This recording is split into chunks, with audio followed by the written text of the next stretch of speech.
Bonjour, je m'appelle Souleymane Seck, je suis coach en développement personnel et professionnel, directeur associé au sein de Lift Growth Center, qui est un hub de croissance pour les personnes, les entreprises et les organisations. La confiance en soi est définie de manière très simple comme la perception positive qu'un individu a de soi-même, de ses capacités, de ses croyances, mais surtout de ses points forts. Et l'un des points les plus importants et fondamentaux, c'est qu'il faut identifier ses axes d'amélioration. Et sur la base de l'expérimentation, sur la base naturellement du ressenti que l'on a, l'individu aura la possibilité de se mesurer aux situations vécues pour voir un tout petit peu quels sont les soubassements de sa propre personne. Mais il faut savoir que la confiance en soi a des préludes, notamment la connaissance de soi, le fait de s'apprécier à sa juste valeur. Ensuite, nous avons l'estime de soi, le fait d'avoir une bonne image de soi-même, d'accord ? Ce qu'on a comme potentiel, ce qui est important pour que l'individu puisse bien l'identifier. Et enfin, nous avons la confiance en soi. Il faut savoir que ce triptyque extrêmement important est fondamental pour la croissance de l'individu sous toutes ses formes. Je dirais plutôt que ce sont deux expressions siamoises, si je puis m'exprimer ainsi, dans le sens où ce sont des expressions ou bien ce sont des termes complémentaires. Parce que quand on veut acquérir la confiance en soi, il faut qu'il y ait un soubassement, notamment la connaissance de soi. Il faut que l'individu puisse fouiner au fond de soi-même, puisse faire le tri de sa propre personne. Je dirais même qu'il arrive à faire une introspection de soi-même en se posant les bonnes questions. Notamment, qui suis-je?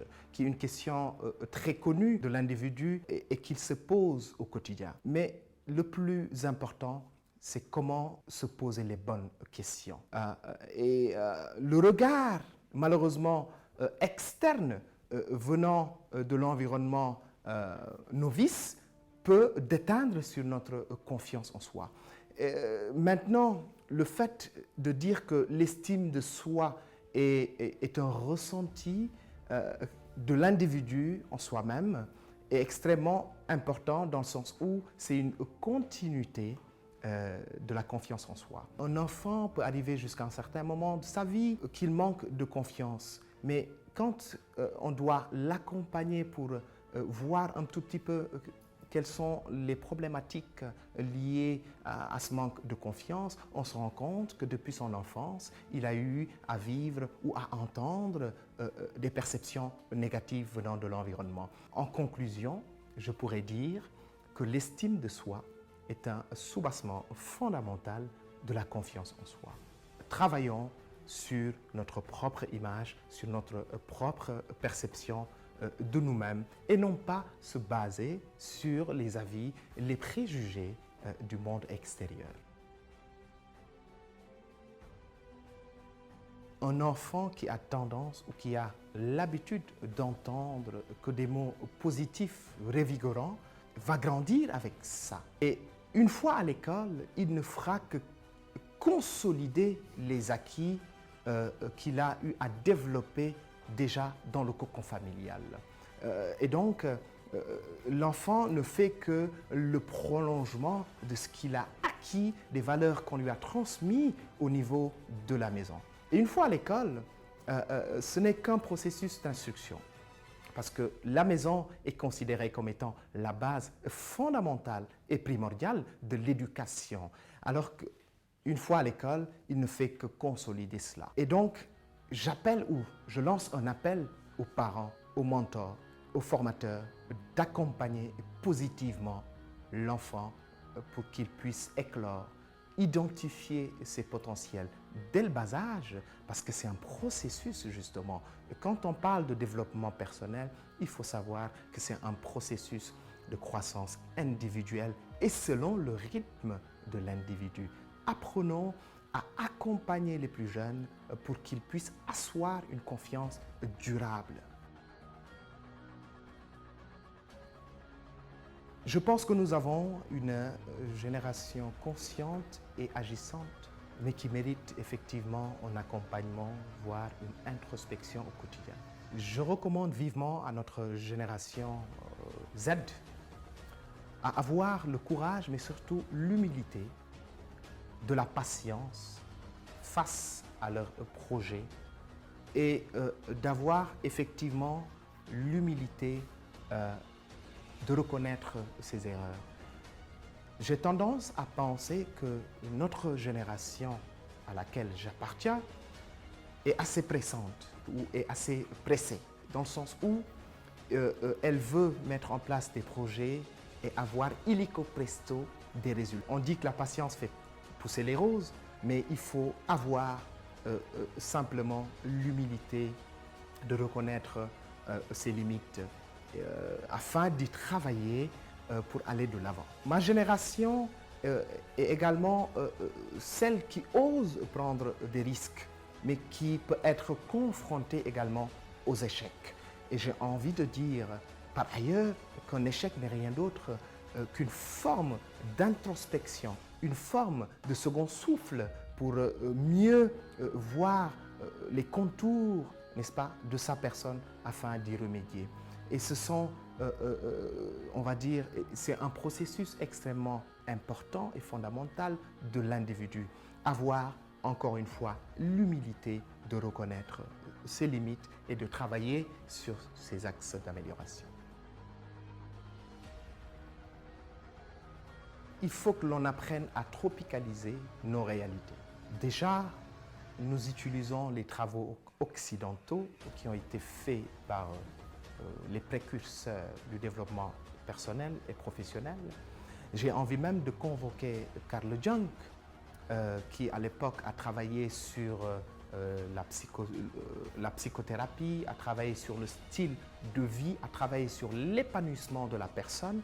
Mais il faut savoir qu'en Afrique, nous avons également des soubassements. Mais la question ou l'équation que l'on doit résoudre, c'est comment ressasser notre identité, c'est comment ressasser notre histoire parce que nous en avons, ou même mettre des projecteurs sur notre histoire, parce que même, il faut le reconnaître, au niveau de l'éducation, on nous inculque des valeurs fondamentales africaines. Et dans le processus de l'accompagnement de l'enfant, nos parents, voire même les maîtres au niveau de l'école, les enseignants, mettent beaucoup l'accent sur les valeurs intrinsèques et cardinales que nous avons en Afrique. Donc j'invite effectivement mes pairs, coachs, à revisiter notre histoire et à aider véritablement la génération à aller à la quête de l'identité. Et pour avoir justement cette identité, cette confiance en soi, il faut aller à la découverte de soi. Et ce qui va nous y aider naturellement, ce sont les valeurs intrinsèques que nous avons, nos chartes, les cultures, les rites, les us, les coutumes. Nous en avons à foison, mais le plus important, c'est comment les adapter à nos réalités pour que nos frères, nos sœurs, nos enfants, nos petits-enfants puissent s'inspirer de cela pour asseoir non seulement une confiance en soi, mais aspirer véritablement à changer de paradigme. Donc je vous invite véritablement à aller dans cette dynamique. Oui, on en vit. Au-delà de la passion, on vit du coaching, du développement personnel. Et on se rend compte que de plus en plus, les populations, les individus, face aux crises ou face aux situations dans lesquelles elles vivent, ont besoin d'un accompagnement. De l'enfant jusqu'à l'adulte. Des organisations aux entreprises, des organismes aux groupes. Un accompagnement, on va dire, leur permettra naturellement d'avoir une croissance. C'est une belle démarche pour véritablement avoir une meilleure socialisation. Le nom a été très bien choisi et nous nous sommes inspirés sur ça. Lift qui veut dire un ascenseur. Et donc notre leitmotiv est de mettre le capital humain au cœur de toutes nos activités. C'est le début de tout processus de réussite ou de succès dans la vie. Et c'est la raison pour laquelle nous avons dénommé notre structure Lift, pour accompagner de bout en bout l'être humain. Et je suis effectivement en charge des soft skills qui sont les compétences douces, qui sont ancrées chez l'individu, mais qui méritent véritablement d'être en tout cas valorisées. D'où l'importance de notre travail au sein.